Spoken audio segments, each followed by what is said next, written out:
मासूमियत भरे पुराने दौर में अलमारियों में अखबारात भी अंग्रेजी के बिछाए जाते थे कि इनमें मुकद्दस किताबों के हवाले नहीं होते। छोटी से छोटी कोताही पर भी कोई ना कोई सुना सुनाया खौफ आड़े आ जाता था। जमीन पर नमक या मिर्चें गिर जाती थीं तो होशो हवास उड़ जाते थे कि कयामत वाले दिन आंखों से उठाना पड़ेंगी। गदागरों को पूरा मोहल्ला जानता था और घरों में उनके लिए खुसूसी तौर पर खुले पैसे रखे जाते थे। मोहल्ले का डॉक्टर एक ही सिरिंज से एक दिन में 50 मरीजों को टीके लगाता था, लेकिन मजाल है किसी को कोई इन्फेक्शन हो जाए। यरकान या शदीद सरदर्द की सूरत में मौलवी साहिब माथे पर हाथ रखकर दम कर दिया करते थे और बंदे भले चंगे हो जाते थे। घरों में खत आते थे और जो लोग पढ़ना नहीं जानते थे वो डाकिये से खत पढ़वाते थे। डाकिया तो गोया घर का एक फर्द शुमार होता था। खत लिख भी देता था, पढ़ भी देता था और खाना पानी पीकर साइकिल पर ये जा और वो जा।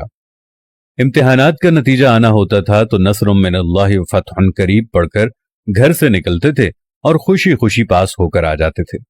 ये वो दौर था जब लोग किसी की बात समझकर ओके नहीं ठीक है कहा करते थे।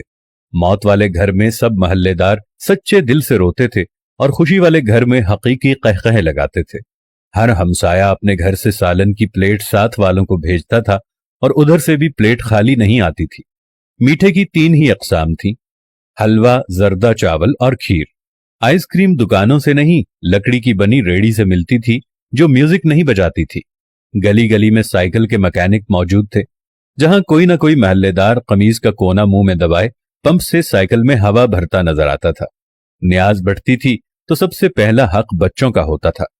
दूध के पैकेट और दुकानें तो बहुत बाद में वजूद में आईं। पहले तो लोग भैंसों के बाड़े से दूध लेने जाते थे।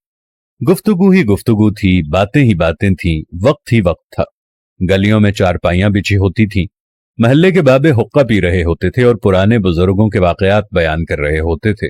जिन घरों में टीवी आ चुका था उन्होंने अपने दरवाजे महल्ले के बच्चों के लिए हमेशा खुले रखे।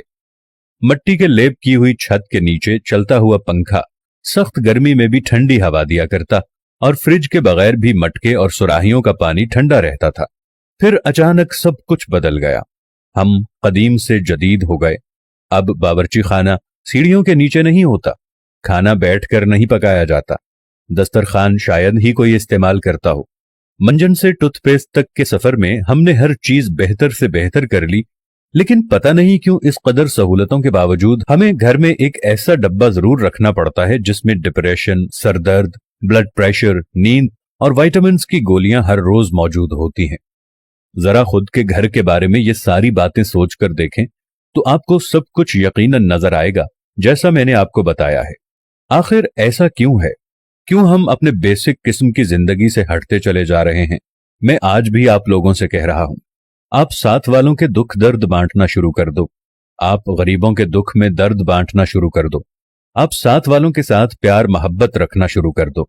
थोड़ी सी माजी की जिंदगी को दोबारा अपनाना शुरू कर दो। मट्टी के बर्तन में खाना खाना शुरू कर दो। दुनिया जहां की नेमतों से दूर हट जाओ। ओवन और फ्रिज को इस्तेमाल करना छोड़ दो। प्रेशर कुकर को इस्तेमाल करना छोड़ दो। अपनी जिंदगी को सादगी की तरफ ले जाओ तो आपके घरों में रखा हुआ ये दवाइयों का डब्बा भी पहले की तरह यहां से गायब हो जाएगा। खुदावंद से दुआ है कि देखने वालों को सेहत कामिला और आजिला अता फरमाए। आमीन सुम्मा आमीन या रब्बल आलमीन।